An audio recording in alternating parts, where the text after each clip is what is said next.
Steve Lopez from Wisconsin versus Alex Davis from Alabama.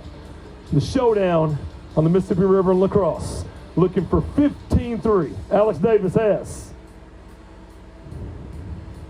3 today, worth 8 pounds, 2 ounces. Your champion is Steve Lopez. The Wisconsin pro gets it done in his home state on the Mississippi River. Go all the way out front and center. We have a champion. And to present the winner's check, the tournament director, Mr. Kevin Hunt. Actually, I'm going to let the girls do this. Girls, take this to you, Daddy. Pretty special moment. On behalf of Major League Fishing, Tackle Warehouse, and Phoenix Boat, congratulations, Steve. Great job. There you go. It's a 6-figure payday. The Lopez family. He rights the wrong 2 years later.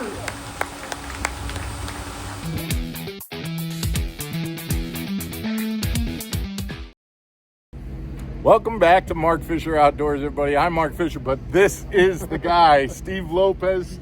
I know your hands are sore. They're so sore. He's caught a ton of fish, and he is your Major League Fishing Tackle Warehouse Invitationals championship champion.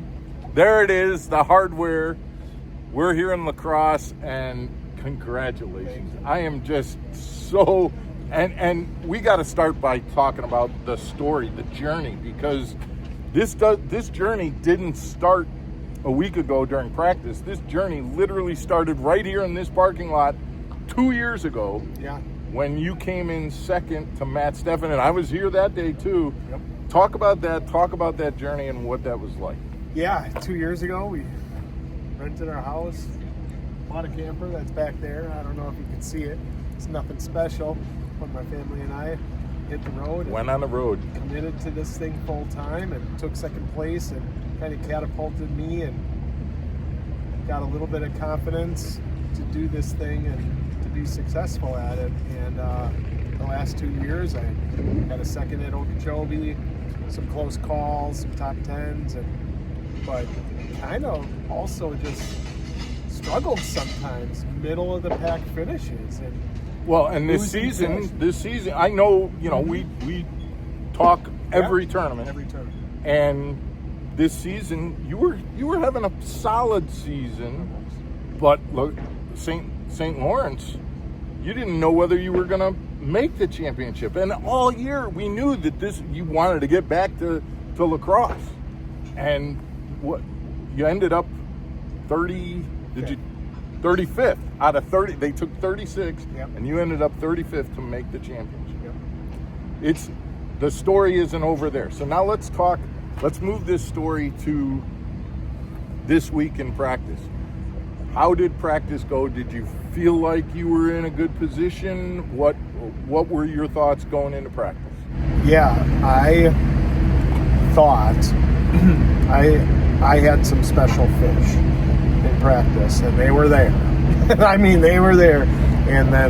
But I practiced for the weather.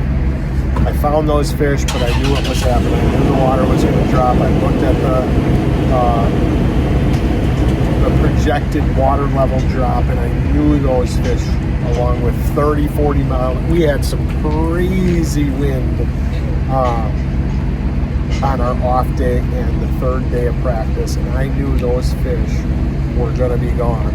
And deep down in my gut, I was like, don't count on them. But there was 20 plus pounds sitting there, and they were easy to catch.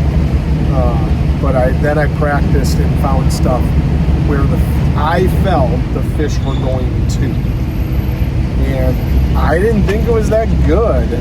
I would catch like a 2-pounder and a 2-pounder, and then I just kind of left it.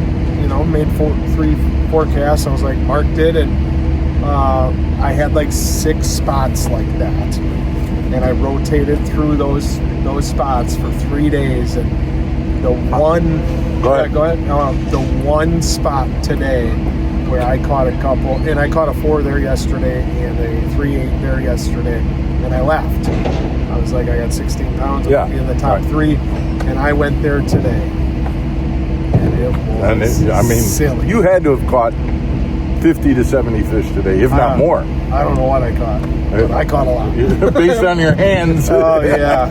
Taking them out of the live well is the worst as well. But, yeah, I don't know how many. So, two-pounders. if you're willing, how close were those spots today that you found during practice to the ones that you were fishing?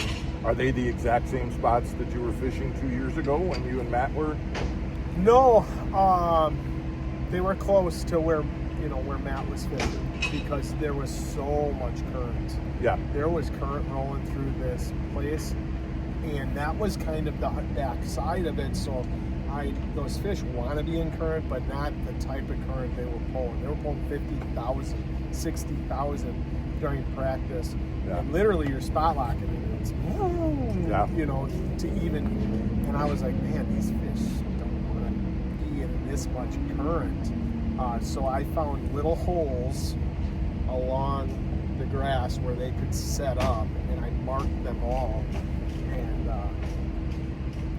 nice. Excellent. Now we get to today. Last day, day 3. You're catching fish. You got your best day. Yep. And all you have to do is have Alex Davis and Bank Shaw not catch them. Yeah, that guy never not catches them. And he never, except you look at the fact that the first 2 days of the tournament, you got crummy weather, cold wind, water's dropping, things like that. But then on the last day of the event, it's like this was written. I mean, it was wacky worm. I knew you wanted to throw a wacky worm the whole time. The whole time. I mean, if you could, right? Yeah. And I'm not saying you didn't throw other baits, but the reality is the weather set up for you, and to be honest, didn't set up for them. And the barge, which was such a big part of 2 years ago's story. Yeah. I don't know if you're even aware of it, but there was a barge that went through midday, 12 o'clock, 1 o'clock. But it got stuck. It took a long time in there, which is when Banks wanted to get back. He wasn't doing well in 7. Wanted to get back and work wing dams and things like that to try and upgrade, and he couldn't. He was stuck there for an hour and a half. Yeah, no, I knew there was a barge in there, but I was like, we got plenty of time. I heard the horn. But so the point, the point was that in the same way the barge kind of hurt or caused drama, it kept him from having more time on the fish that he wanted to get to. Got it. This story was meant to be. Yeah, I feel like it was written pretty well. And knowing you and your family, I know that you know that we look at the Lord's miracles, and there aren't a lot of times that we get to witness them and we understand them. I gotta believe that this was it was well written, wasn't it? So that we could understand it. I mean, I don't think you can write it any better. An author can write it any better. You commit full time. You take second place. You have struggles. You overcome obstacles. Your wife Megan told me that the second place finish was enough for Wenzel's Farm, and we got to talk about Wenzel's Farm has been such a huge sponsor for you. It was enough for them to say, "Hey, go on the road. We'll support you." Yeah. I don't know. And now this is what happens. Now we get to put them on full blast championship for their support. They've just been amazing. So the one thing that I got to say that's a disappointment in this whole thing is that you're up there on the hot seat. You're almost ready to hoist this trophy, and you come over and you lean down to me and you say, "This is a little bit better than the Thursday nighter that we." And I'm like, "Wait a minute! What else do you say?"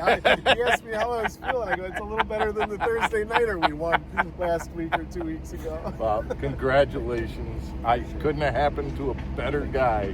And guys, this is your Tackle Warehouse Invitationals championship champion right here, Steve Lopez.